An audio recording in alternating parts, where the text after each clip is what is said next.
All right, the chaos goes beyond all of these college campuses. An anti-Israel protester actually harassing Alec Baldwin at a New York City coffee shop, demanding that he just says the words "Free Palestine." Say it once, at least just say it once, asking him this on camera. Then he refuses to leave the shop when asked by the employees. Watch.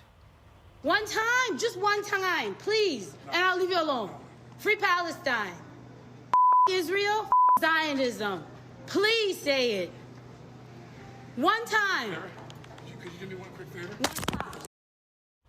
So he takes as go ahead. Why don't you? No, that person, the protester, continued shouting at Baldwin as he headed toward the door, asking. They started out with stuff like, "Why'd you kill that lady?" Talking about the involuntary manslaughter charge in the death of Rust cinematographer Helena Hutchins.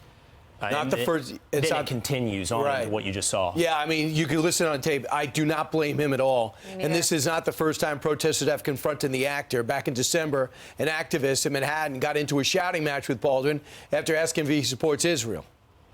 Yeah, so for this discussion of everything going on across the country, let's bring back in Lawrence Jones, who's in Michigan at the Nest Egg Diner this morning. You know, I'll put this to you, Lawrence.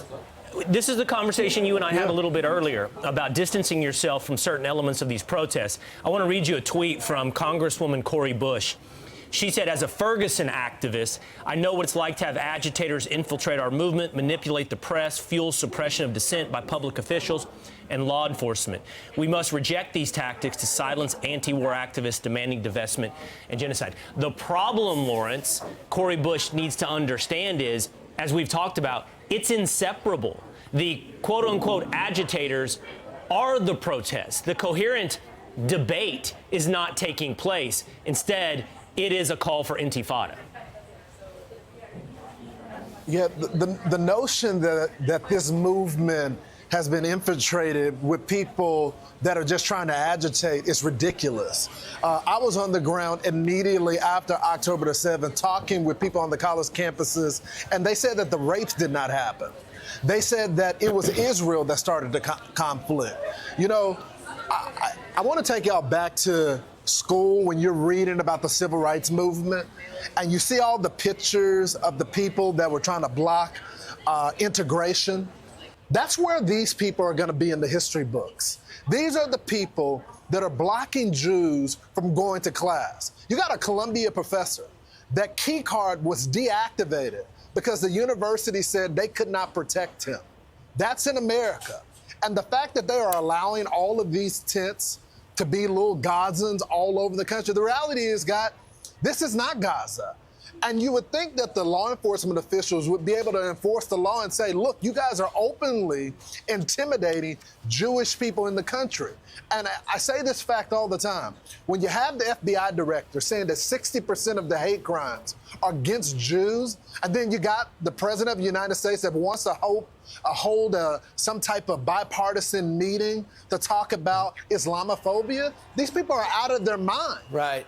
And there's also some they always say, well, there's some Jewish Americans on that campus protesting too, which they should have their head examined. But just real quick, back to Alec Baldwin for a second. I watched the whole thing. He's going to a coffee shop by himself, right? He's getting screamed at, why'd you shoot that woman? Then he's getting screamed at, say free Palestine, say free Palestine. And she's just literally right in his face. And at the very end, he grabs the phone. He asked the manager, call the cops. Manager just sits there with a mask on, so you know where he stands. And he sits there, puts his hand over it, and this takes the phone, and you'll see it in a second. He kind of does a halfway. He'll turn around, and now he says he asks her to leave. She will not leave. And then he's going to put her hand up. He's trying to do it right. And believe me, I know he has a temper, but anybody would react to like this. This is something that we have to deal with. I had a similar situation happen. You say to yourself, do I want to make this a bigger situation, or do I want to just walk away? And he's trying to walk away and tell her to come out. And then finally he's going to put up, and he's just going to grab the phone right out. Yeah, I feel sorry for him. Watch, there it goes. He was just minding his business, but that's trying to get a cup of coffee. The same thing happened to Seinfeld, too. He's gone outside a comedy club. They're protesting his appearance. So not only are you not doing a sit-in on the lawn, but because you're not saying free Palestine, that's now an issue in New York City. I'm Steve Ducey. I'm Brian Kilmeade. And I'm Ainsley Earhart. And click here to subscribe to the Fox News YouTube page to catch our hottest interviews and most compelling analysis.